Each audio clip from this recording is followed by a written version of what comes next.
하여튼 신앙은 선물입니다. 선물. 천주교 신자라는 것은 좀 많은 종교가 있어요, 세상에는. 정말. 근데 특히 천주교 신자라는 거, 물론 다들 자기 종교가 최고라고 말을 하죠. 하지만 그럼에도 불구하고 내가 천주교 신자로 불렸다는 거, 왜? 딱 한 가지 때문에 그렇습니다. 성체성사 때문에 그렇습니다. 하느님 살과 내 살이 하나가 되기 때문에. 데이피카시오라고 그러면 신화. 하느님, 내가 하느님이 되는 거예요. 어떤 신부님이 강론에 아주 그 말했어요. 이제 개신교 신자들한테 좀 미안한 얘기지만, 개신교는 아무리 노력해도 예수님을 닮은 게 개신교의 목표래요. 예수님을 닮는 것이 개신교 신앙의 목표랍니다. 그게 개신교 신앙의 목표래요. 예수님을 닮는 것. 근데 우리 가톨릭 신앙의 목표는 바로 예수 그리스도가 되는 거예요. 제2의 그리스도가. 알테르 크리스투스 그럽니다. 제2의 그리스도. 그러니까 성체 성사가 있기 때문에 예수님 살과 내 살을 하나로 만들었기 때문에 내 자신이 예수 그리스도가 되는 거예요. 그게 가톨릭입니다. 예수 그리스도가 되는 것, 제2의 그리스도가 되는 것. 닮는 게 아닙니다. 닮는 차원이 아니에요. 우리는 예수 그리스도 자신이 되는 것입니다. 그 살이 그 살이니까. 이제 이거 그러면서 인격적이고, 이 가톨릭 신앙 하나하나를 점점 알아가면요, 사람은 눈물을 흘리지 않을 수가 없습니다. 이 종교가. 그러니까 물론 모든 종교 신자들은 자기 종교 최고로 하지만, 단 한 번도 저는 고등학교 때 세례받고 물론 중2 때 처음 알았지만, 단 한 번도 후회해 본 적도 없고, 정말 다른 견눈질을 해본 적도 없습니다. 한 번도 이 종교가 참 종교란 걸 한 번도 의심해 본 적이 없어요. 이것은 제가 확실하게 말씀드릴 수 있어요. 지금까지도 내가 천주교 신자라는 거에 대해서는 최고의 은총이라고 생각합니다. 신부가 아니라, 신부 이전에 내가 천주교 신자라는 것이 더 큰 은총입니다. 내가 천주교 신자라는 것에 대해서 엄청난 자부심을 가지고 있습니다. 천주교 신자라는 것에 대해서. 그래서 신앙은 은총이라는 거.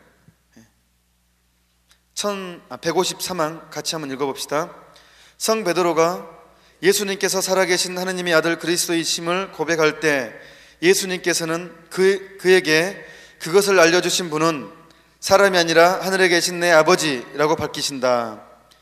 갈라디아서 1장 15절, 마태복음 11장 25절의 내용입니다. 라고 밝히신다.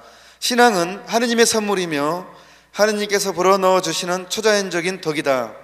이와 같은 믿음이 있으려면 하느님의 도움의 은총이 선행되어야 하며 성령의 내적인 도움이 필요하다. 이로써 성령께서는 마음을 움직이시고 하느님께 회개시키시고 마음의 눈을 여시며 진리에 동의하고 믿는 데서 오는 즐거움을 모든 이에게 베푸신다 그랬어요. 그러니까 이미 우리가 인격적인 하느님을 이 지상에서부터 누리게 되고, 이미 천국의 맛을 조금씩 맛보게 된다는 거예요. 이미 지상에서부터. 그 다음에 신앙은 인간의 행위입니다. 우리의 동의가 필요한데 굴종을 요구하는 것이 아니라 어떤 우리의 의지의 순종을 요구합니다. 순종과 굴종은 다른 차원이에요. 그래서 안셀모 성인은 우리는 믿기 위해서 알아야 되고 알기 위해서 믿어야 된다고 그랬어요.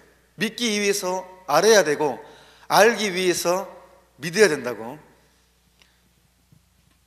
허무맹랑한 것을 요구하는 게 아니라는 거예요. 신앙은 좀 이성적입니다. 이성적이면서 순종을 요구합니다. 그러면서 이성적이고, 좀 말이 헷갈리죠. 그것이 154항의 내용입니다. 155항, 신앙 안에서 인간의 지성과 의지는 하느님의 은총과 협력한다 그랬어요. 협력. 신앙은 하느님의 은총으로 움직여진 의지의 명령에 따라 하느님의 진리에 동의하는 지성적 행위이다. 중요한 개념입니다. 좀 말이 어렵지만 중요한 포인트예요. 줄을 좀 쳐놨으면 좋겠습니다. 내가 기꺼이 동의를 하는 겁니다. 지성으로. 그 다음에 신앙의 특성 세 번째는 영원한 생명의 시작이라는 거. 이미 신앙은 이미 지상에서 천국의 티켓을 받는 것이, 이미 티켓을 받는 것이라는 것입니다. 163항, 신앙은 우리가 이 지상에서 나아가는 목표인 지복직관. 우리의 목표가 뭡니까? 사람은 왜 태어났느냐? 사람은 하느님을 알아 영원한 생명을 얻어 영원한 행복을 누리기 위해서 태어났어요. 이것을 가장 짧은 용어로 구원, 천국, 지복, 직관 같은 개념입니다. 지복, 직관의 기쁨과 빛을 미리 맛보게 해준다. 신앙이 그렇다는 거예요. 그때 우리는 하느님과 얼굴을 맞대고 보게 될 것이며 그분의 실제 모습 그대로 보게 될 것이다. 그러므로 신앙은 이미 영원한 생명의 시작이다 그랬어요. 줄 주십시오. 그러므로 신앙은 이미 영원한 생명의 시작이다. 우리가 비록 지금은 신앙의 축복을 거울에 비친 것처럼 바라보지만 그것은 장차에 누리도록 신앙이 우리에게 보증해주는 놀라운 것들을 이미 소유한 것과 같은 것입니다. 하지만 신앙은 164항 중간에 보면 우리가 믿는 그분께서 신앙을 비춰주신다 해도 우리의 신앙은 종종 어두움 속을 지나가기도 한다. 신앙은 시련에 처할 수 있다. 우리가 살아가는 세상은 흔히 신앙이 우리에게 보장해주는 것과는 거리가 멀어 보이기도 한다. 악과 고통, 불의와 죽음의 경험은 기쁜 소식에 반하는 것처럼 보이며 때로 신앙을 흔들기도 하고 유혹이 될 수도 있다.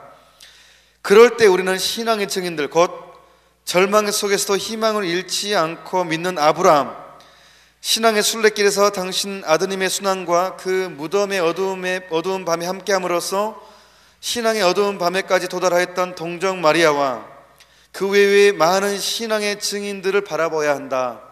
그러니까 우리가 신앙생활을 하다 보면 때로는 어두움과 의심, 정말 이해하지 못하는, 하느님이 사랑이고 전능하신데 왜 이런 일을 나한테 허락하시는가, 왜 저 사람에게 저걸 허락하시는가라는 유혹에 직면하게 돼요. 흔들리기도 한다는 거예요. 그럴 때 우리는 성인들을 바라봄으로써, 왜 성인들은 우리에 앞서 그것을 극복했던 분이고 어떤 하느님의 섭리를 온전히 믿고 갔던 우리의 모범이거든요. 그래서 성인들을 바라봄으로써 극복할 수 있다는 거예요. 성인들, 특히 아브라함, 성모님, 다른 성인들을 통해서 이렇게 많은 증인들이 구름처럼 우리를 둘러싸고 있으니 우리도 온갖 무거운 짐과 우리를 얽어매는 죄를 벗어버리고 우리가 달려야 할 길을 꾸준히 달려갑시다. 그리고 우리 믿음의 근원이시며 완성자이신 예수님만을 바라봅시다 그랬어요. 그러니까 가장 힘들 때는 인내할 수밖에 없고 예수님을 바라보는 것, 그것으로만 우리가 온전한 힘을 바라본다는 것입니다. 예수님만으로서